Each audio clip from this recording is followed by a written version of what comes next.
أعوذ بالله من الشيطان الرجيم. بسم الله الرحمن الرحيم. حميم.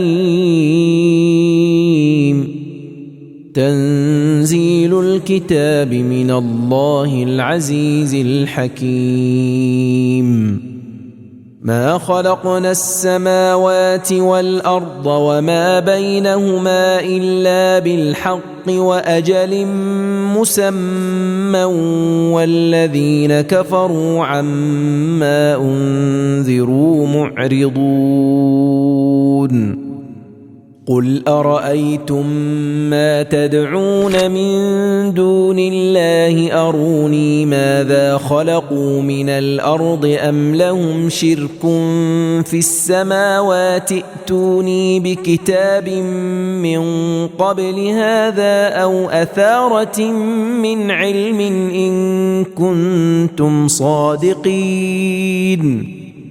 ومن أضل ممن يدعو من دون الله من لا يستجيب له إلى يوم القيامة وهم عن دعائهم غافلون.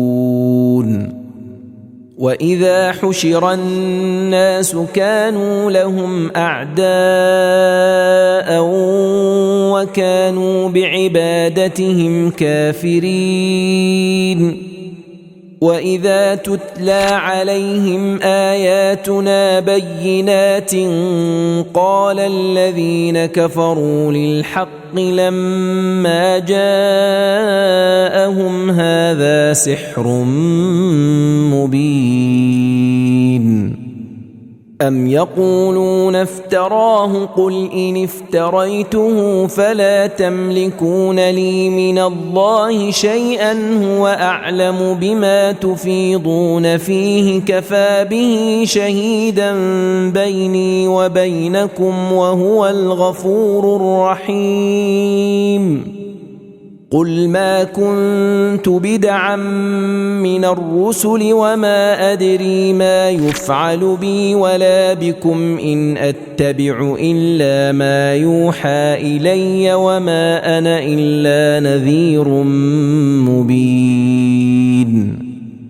قل أرأيتم إن كان من عند الله وكفرتم به وشهد شاهد من بني إسرائيل على مثله فآمن واستكبرتم إن الله لا يهدي القوم الظالمين.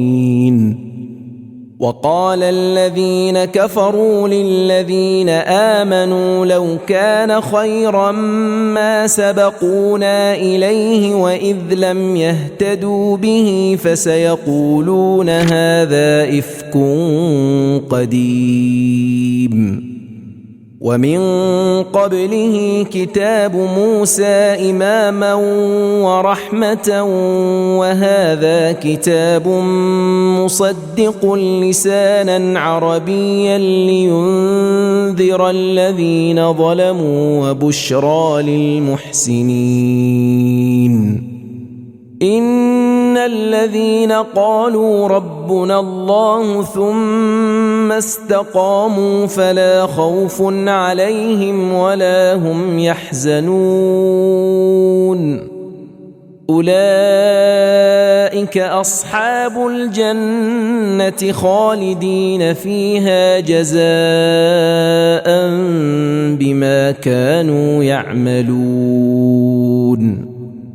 ووصينا الإنسان بوالديه إحسانا حملته أمه كرها ووضعته كرها وحمله وفصاله 30 شهرا حتى إذا بلغ أشده وبلغ 40 سنة قال رب أوزعني أن أشكر نعمتك التي أنعمت علي وعلى والدي وأن أعمل صالحا ترضاه وأصلح لي في ذريتي إني تبت إليك وإني من المسلمين. أولئك الذين نتقبل عنهم أحسن ما عملوا ونتجاوز عن سيئاتهم في أصحاب الجنة وعد الصدق الذي كانوا يوعدون. والذي قال لوالديه أف لكما أتعدانني أن أخرج وقد خلت القرون من قبلي وهما يستغيثان الله ويلك آمن إن وعد الله حق فيقول ما هذا إلا أساطير الأولين. أولئك الذين حق عليهم القول في قد خلت من قبلهم من الجن والإنس إنهم كانوا خاسرين. ولكل درجات مما عملوا وليوفيهم أعمالهم وهم لا يظلمون. ويوم يعرض الذين كفروا على النار أذهبتم طيباتكم في حياتكم الدنيا واستمتعتم بها فاليوم تجزون عذاب الهون بما كنتم تستكبرون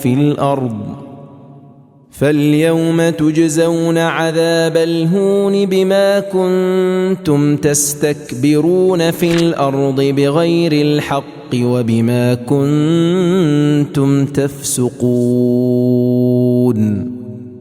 واذكر أخا عاد إذ أنذر قومه بالأحقاف وقد خلت النذر من بين يديه ومن خلفه ألا تعبدوا إلا الله إني أخاف عليكم عذاب يوم عظيم. قالوا أجئتنا لتأفكنا عن آلهتنا فأتنا بما تعدنا إن كنت من الصادقين.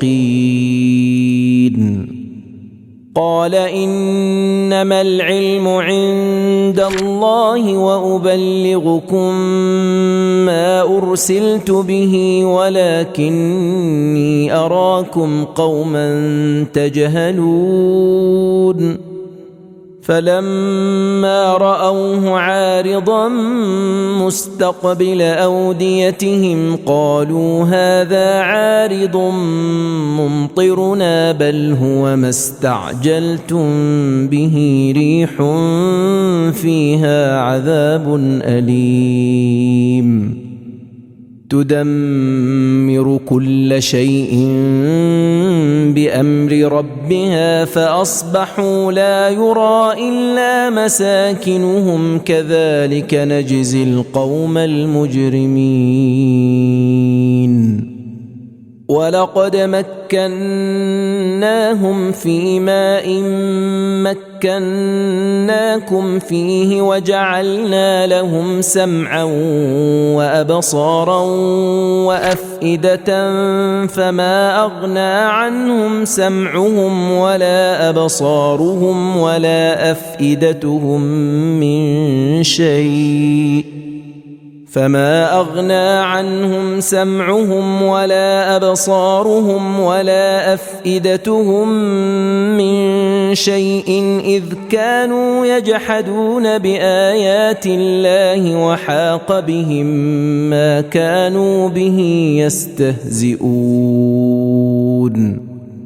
ولقد أهلكنا ما حولكم من القرى وصرفنا الآيات لعلهم يرجعون